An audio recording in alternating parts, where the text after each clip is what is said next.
এই যে পেঁয়াজের বীজ এখানে টেস্টিং করা হবে। এখানে বীজ থেকে চারা রূপান্তরণ করা হবে। এই চারা আবার তুলে নিয়ে জমিতে লাগানো হবে। এই যে আমাদের 3টা ডিজিটাল কৃষক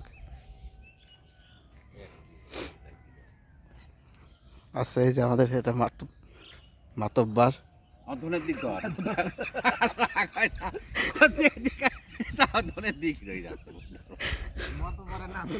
মাতব্বারে না তুললে হয় বড় চাষি।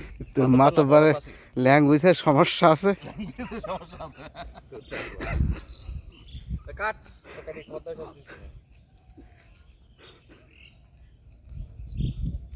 লাইভ চলছে।